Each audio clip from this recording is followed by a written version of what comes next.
అందరికీ నమస్కారం. నా పేరు నక్క చిరంజీవిరావు. మాది శ్రీకాకుళం జిల్లా ఆమదాలవలస మండలం నిమ్మతోర్లవాడ గ్రామం. నాకున్నటువంటి సొంత పొలం 3 ఎకరాలు. నేను కౌలుకు చేస్తున్నటువంటి పొలం 2.5 ఎకరాలు. మొత్తం విస్తీర్ణంలో కూడా నేను చెరుకు ప్రధాన పంటగా పండిస్తుంటాను. చెరుకు తీసిన తర్వాత అపరాలు పండిస్తాను. అలాగే రాగి కూడా గుల్లి రాగి పండిస్తాను. పూర్తి స్థాయిలో ప్రకృతి వ్యవసాయం చేస్తున్నాను. చెరుక్కి అధిక మోతాదులో కావాల్సింది జీవామృతమని. ఆ జీవామృతాన్ని చెరుక్కి పారించడం అనేది ఒక 7-8 దఫాలుగా పారించాలి. ఎందుకంటే అది దీర్ఘకాలిక పంట కనుక. చెరుకు పంట డిసెంబరు, జనవరి, ఫిబ్రవరి నెలలో మేము ఇక్కడ వేయడం జరుగుతుంది. మేము చెరుకు పంట వేసే దగ్గర నుంచి కూడా వీలైనంత వరకు భూమిని కప్పి ఉంచడానికే చూస్తాము. ఎలాగంటే మొక్క వేసే దగ్గర నుంచి కూడా మేము నవధాన్యాలు అందులో జల్లి అది పెరిగిన తర్వాత మళ్ళీ అది గొప్పల రూపంలో భూమిలో కలిపి మళ్ళీ ఫిబ్రవరి, మార్చి నెలల్లో మళ్ళీ మినుము, పెసర పంటలను వేసి అవి మొక్కలైన తర్వాత కొంత ఆదాయాన్ని మేము సేకరించి గట్లపైన కూరగాయలు వేసి అరిటేసి ఇలా సాగు చేయడం అనేది జరుగుతుంది. అందుకే మా పొలంలో విపరీతమైనటువంటి సూక్ష్మజీవులు ఈరోజు డెవలప్ అవ్వడం జరిగింది.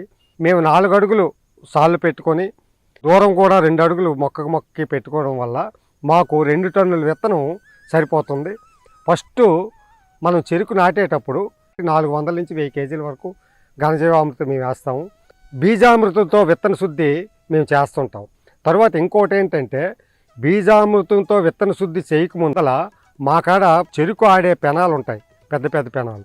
అందులో వేడి నీళ్ళు మరగబెట్టి గోరువెచ్చని నీళ్ళలో మరగబెట్టి ఆ పుచ్చుల్ని అందులో ఒక 5 నిమిషాలు 10 నిమిషాలు వరకు ఉంచి అవి తీసి తర్వాత బీజామృతంతో విత్తన శుద్ధి చేసి అవి నాటుకోవడం జరుగుతుంది. ఇది మా ప్రాసెస్. విత్తనం వరకు విత్తనం వేసిన తర్వాత మొలక రాకముందు మట్టితో కప్పాలి. ఆ మట్టితో కప్పిన తర్వాత మేము నవధాన్యాలని పైన చల్లుతాం. ఆ నవధాన్యాలు స్పీడ్గా పెరుగుతాయి. చెరుకు మొక్క 15 రోజులు అయితే కానీ భూమిపైకి రాదు. ఈ 15 రోజుల్లో భూమిపైకి వచ్చేటప్పటికి ఈ నవధాన్యాలు ఈ స్టేజీకి వస్తాయి. ఈ స్టేజీకి వచ్చిన నవధాన్యాల్ని మళ్ళీ మేము రోనవేటర్తో కలిపేస్తాం భూమిలో. ఇది 4 రోజులు చెరుకు మొక్క వచ్చిన తర్వాత ద్రవజీవామృతం అనేది స్ప్రే చేయడం జరుగుతుంది. 20 లీటర్ల ద్రవజీవామృతాన్ని 100 లీటర్ల నీటిలో కలిపి అది పిచికారీ చేస్తాం.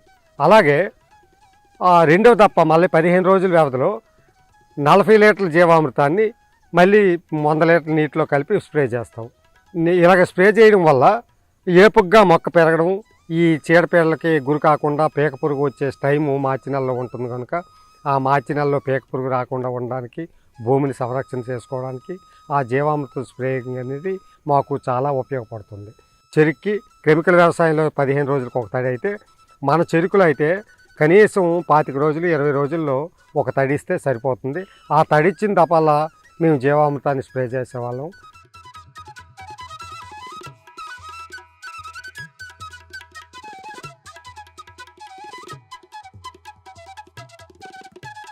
పదో నెల తర్వాత మేము బెల్లమాడడం అనేది తయారు చేస్తాం. ఈ బెల్లమాడ తయారు చేసినప్పటికి కూడా ఈ చెరుకు నిటారుగా నిలబడి ఉంటుంది. ఇలా నిటారుగా ఉండడం వల్ల నాణ్యమైనటువంటి చెరుకు తయారవుతుంది. ఈ నాణ్యమైనటువంటి చెరుకు తయారవడం వల్ల పిలకలు రాకుండా, ఎలక కొట్టకుండా నాణ్యమైనటువంటి బెల్లం తయారవుతుంది.